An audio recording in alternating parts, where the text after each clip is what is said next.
आप सभी को नवरात्र की हार्दिक शुभकामनाएं। और आज हम अष्टमी पूज रहे हैं तो उसका बना रहे हैं प्रसाद। तो आपको भी दिखाते हैं कि हम कैसे बना रहे हैं प्रसाद। और ये देखो, ये सीन है मॉर्निंग का। कबूतर आ चुके हैं और पेड़ों पे बैठे हैं मोर। ध्यान से देखो तो दिखेंगे, पेड़ों पे बैठे हुए हैं मोर। और थोड़े दिन पहले तो बारिशें भी आ रही थी, मगर 2-3 दिन से धूप ही निकल रही है। तो अब बन रहा है सूजी का हलवा प्रसाद में। तो उसके लिए पहले सूजी के हलवे के लिए सूजी को भून लेंगे। तो इंडक्शन ऑन करके टेम्परेचर हम कम या ज़्यादा कर सकते हैं। तो वही करिए मम्मी, अभी टेम्परेचर सेट करके सूजी का हलवा घी डाल के भून रहे हैं। और उसको तब तक भूनेंगे जब वो सुनहरे रंग का हो जाएगा, तब वो भुन जाएगा। उसमें हल्की हल्की खुशबू भी आने लग जाएंगी। तो सूजी का हलवा मतलब सूजी भुन जाएगी। तो इसको लगते हैं आराम से 10 मिनट तो लगते हैं सूजी को भूनने में। और आप टेम्परेचर अपने हिसाब से कम कर या ज़्यादा कर सकते हैं।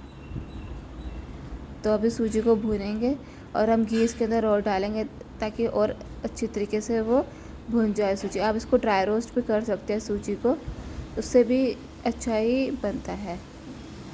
तो अब सूजी भून रही है और भूनते भूनते सूजी जो है वो हर एक दाना सूजी का भुन जाएगा, बहुत अच्छा टेस्ट आएगा। अब हमने लिए 1 कटोरा सूजी, तो 1 कटोरा चीनी और साथ में लिया छोटी इलायची। आप उसको मिक्सर ग्राइंडर के अंदर ग्राइंड कर लेंगे। अगर आपके पास छोटी इलायची का पाउडर है तो आप ऐसे भी डाल सकते हैं।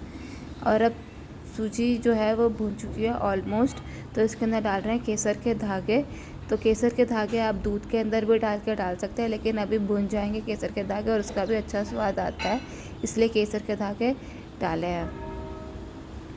भून रहे हैं केसर के धागे भी। अब जो टेम्परेचर है उसको कम ज़्यादा करके भी भून सकते हैं सूजी को, क्योंकि अगर आप बहुत ज़्यादा हाई टेम्परेचर पे सूजी को भूनेंगे तो उसका जलने का भी डर होता है। तो अब सूजी तो भून रही है। और हम तो अष्टमी पूछते हैं। आप कमेंट के अंदर बताओ कि आप क्या पूछते हो, अष्टमी या नवमी, आप क्या पूछते हो नवरात्रों में। और नवरात्र तो हो चुके हैं ख़त्म, तो हम पूछ रहे हैं अष्टमी। और इसमें बना रहे हैं सूजी का प्रसाद, सूजी का हलवा। अब और भी भूनेंगे सूजी के हलवे को जब तक ये एकदम ब्राउनिश रंग का नहीं हो जाता सूजी का हलवा, तब तक इसको भूनते जाएंगे। उसमें थोड़ा टाइम लगता है, लेकिन टेस्ट बहुत अच्छा आएगा सूजी का हलवे का जब वो भुन जाएगा। दानेदार बनता है और बहुत स्वाद बनता है ऐसे सूजी का हलवा। आप भी ट्राई करके देखो ऐसे सूजी का हलवा। तो हमने सूजी के हलवे में 1 कटोरा, तो अब डालेंगे मेवे जैसे कि बादाम, काजू और अखरोट डालेंगे। और जो नारियल होता है उसको भी हम पीसेस में काट के डाल देंगे सूजी के हलवे के अंदर। जब सूजी का हलवा भून जाएगा अच्छी तरीके से, तब डालेंगे ये मेवे।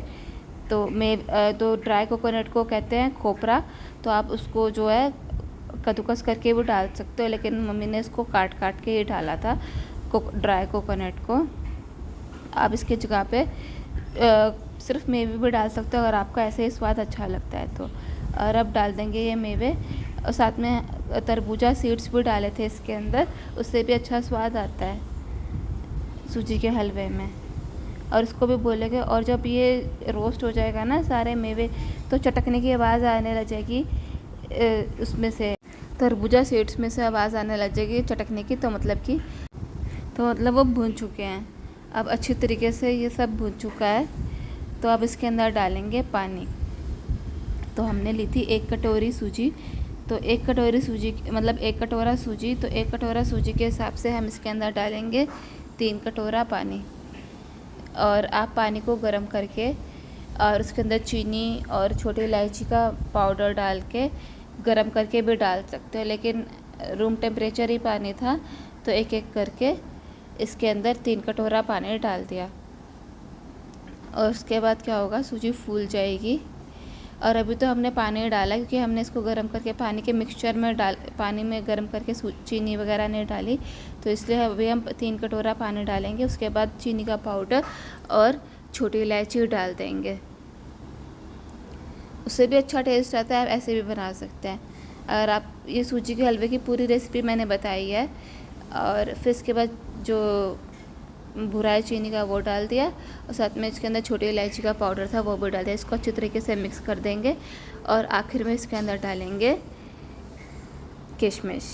रेजिन्स डालेंगे इसके अंदर, तो कि इसका स्वाद बहुत अच्छा आएगा रेजिन्स का, और मीठा हो जाएगा हलवा, और दानेदार हलवा हो जाएगा तैयार, और इसको एंजॉय करेंगे प्रसाद में। तो अगर आपको ये रेसिपी अच्छी लग रही है तो आप भी इसको ट्राई करो। ये सूजी के हलवे की रेसिपी, तो मैंने पूरी रेसिपी ही बताई है सूजी के हलवे की, और इस तरह से बना कर देखोगे तो एकदम दानेदार और बहुत टेस्टी हलवा बनेगा, मुंह में पानी आ जाएगा। इस तरह से हलवा बहुत ज़्यादा टेस्टी लगता है, ये देखो। और अब इसमें सूखे चने भी बन चुके हैं। सूखे चने में ज़ीरा का तड़का लगता है, सूखा धनिया वगैरह डलता है, और ये भी बहुत ज़्यादा टेस्टी दिख रहे हैं और हो गए तैयार।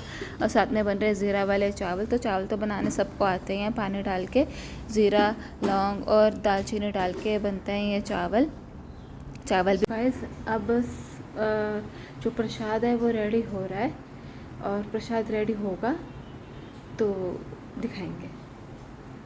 तो अब गीले चनों के लिए तड़का तैयार हो गया, टमाटर का तड़का। इसमें लहसुन नहीं डाला, प्याज नहीं डाला, क्योंकि प्रसाद में लहसुन और प्याज नहीं डलता। अदरक डाली हुई है, अदरक और टमाटर का तड़का तैयार है। चावल भी बन चुके हैं, तो अब बस बनने वाली हैं पूड़ी। गाइस आप जब पूजन करते हो तो आप क्या बनाते हो पूजन में, मतलब कि प्रसाद में आप क्या बनाते हो? जैसे कि हम तो बनाते हैं हलवा, सूजी का हलवा, पूड़ी, चावल, काले चने सूखे और काले चने गीले। तो आप जब पूजा करते हो तो आप क्या क्या बनाते हो पूजा के सामान में, प्रसाद में? और तो आप मुझे बताओ कमेंट में। तैयार हो रही है, छन रही है पूड़ियाँ, देखो पूड़ी भी तैयार हो रही है। और सब बोलो जय माता दी। So please like, share and subscribe my YouTube channel, Nisha's Lifestyle, and thanks for watching. Stay tuned, man. More to come.